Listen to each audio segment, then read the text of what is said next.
Hey YouTube, how the hell you doing? It's Fink here, and I'm glad you are joining me with another daily heroic story mission. This time we are doing Siege of the Warmind, and I am glad because I love this strike.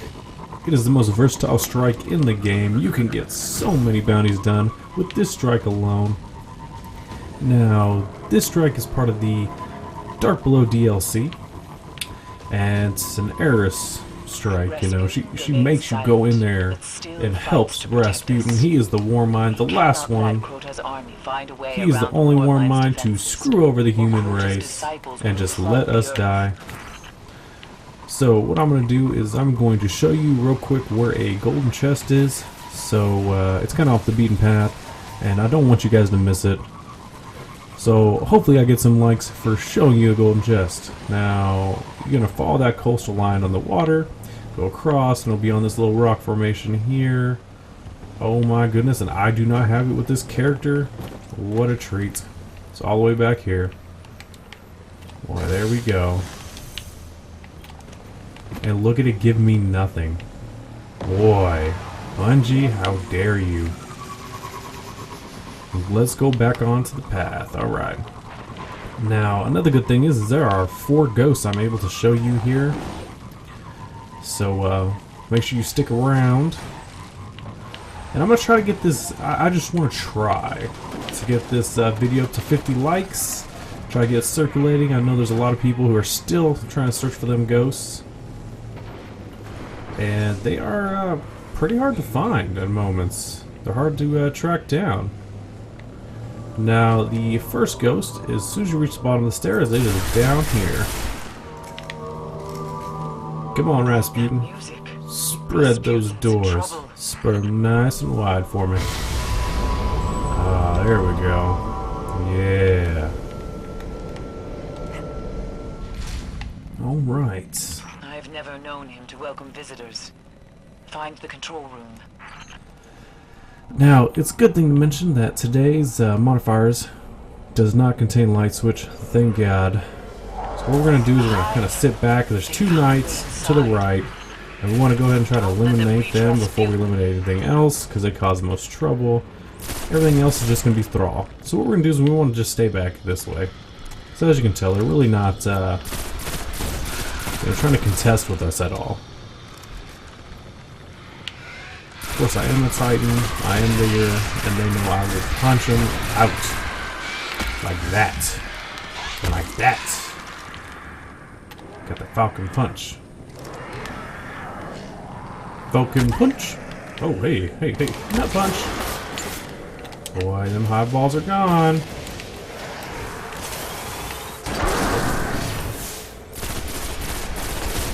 Alright, so what we're going to do is once we reach the stairs, there's going to be about 3 or 4 waves of thrall that come down the stairs.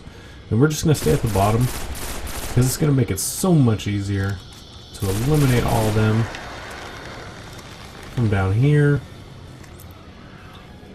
It's kind of like that, if you think about it, it's like when you're playing the Crucible, and that one hunter says, hey, I'm going to pop my Blade Dancer in a long hallway and run straight at you, and you know that this hunter off the bat is not the smartest hunter out of the group, because there's no way he's making it to you.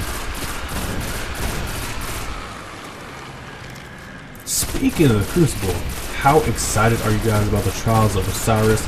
I am not a big Crucible player, but I'm gonna play that just for the armor. Like, I will binge play that like all day just to try to get the armor. Now, before we go up the stairs, we want to go to our right. There is going to be a ghost behind this like control box here, left side, or this wires, something, right here.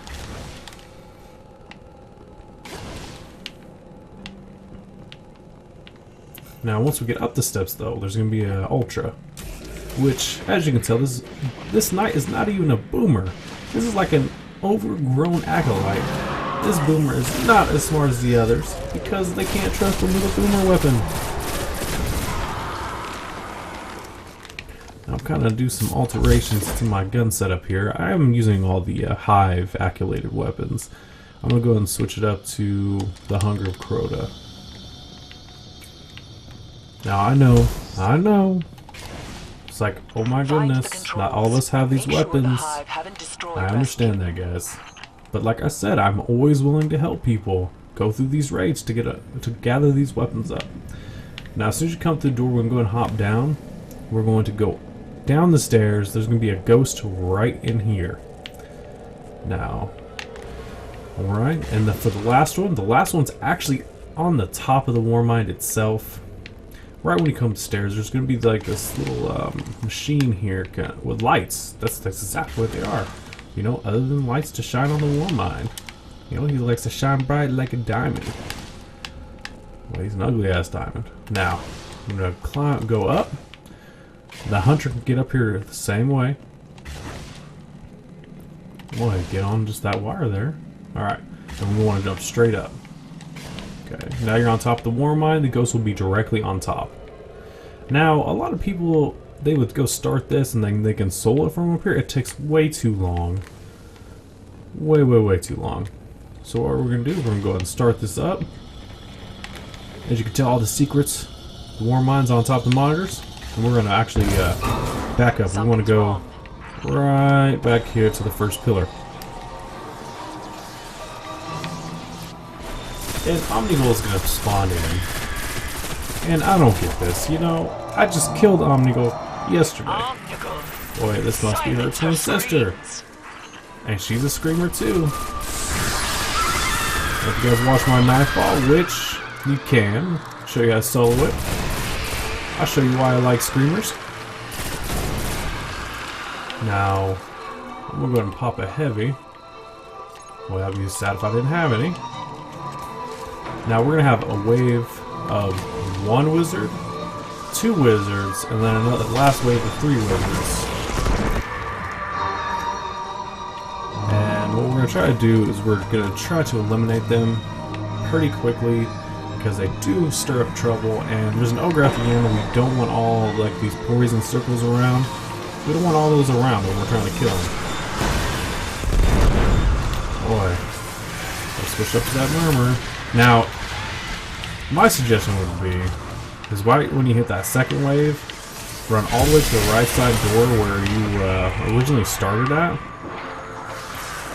Just due to the fact that there's a lot of cover. Because there's a lot of cover here. And everything has to come to you. Now, those overgrown acolytes, mind you, are still down here.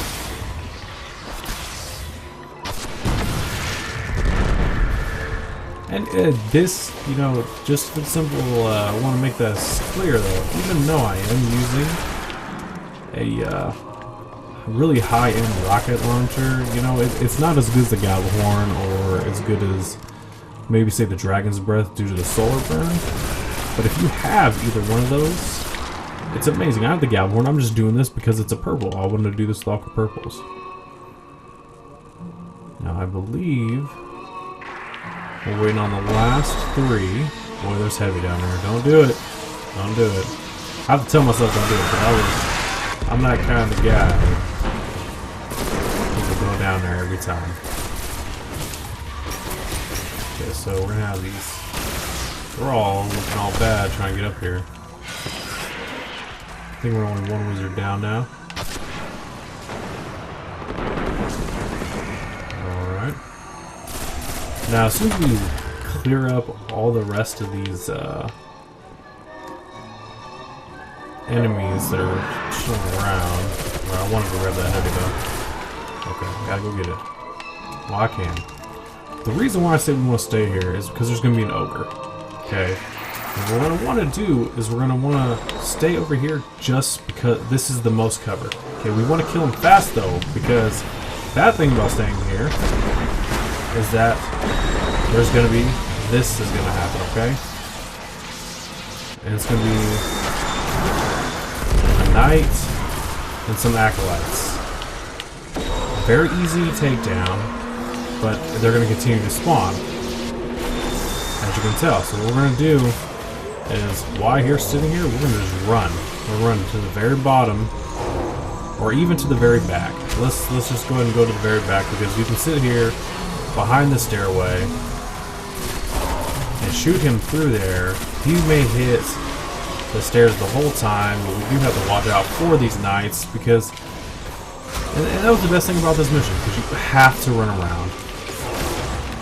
And I have to pop my bubble, because as long as these guys are still alive, they won't spawn in.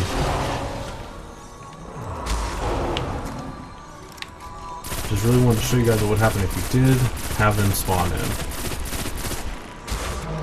Okay, it makes it hard to move. Now, my big suggestion is just keep sticking and moving, using your cover. You don't want to kill the knight. You kill the knight, we start over with all these guys, so the best thing to do is to keep moving back and forth, okay? Between areas, because there are 2 of them. Alright. The only ones you really want to take out are the acolytes. You can pretty much work your way around the knights.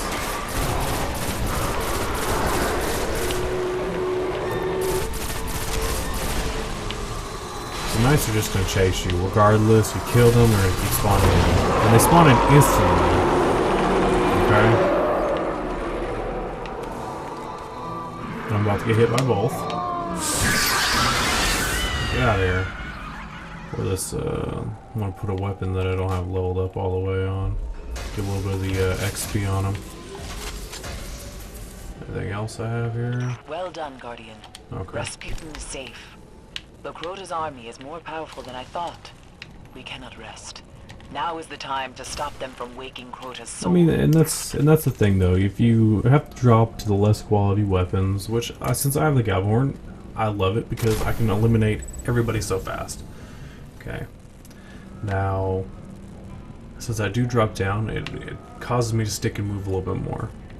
Now, if you guys liked, make sure you leave a like. If you have any questions about any of the ghost locations or the golden chest in this video, make sure you throw down in the comment section. If you need help with either this mission or the Nightfall, go ahead and leave a message. Go ahead and send me a message on Xbox Live. I'm always happy to help. I'm always happy to help go through the Crota raid with people. And like I said, guys, if you're new, then smash the subscribe button. We're always welcome. And I always help out subscribers. Even if you're not a subscriber, I'm going to help.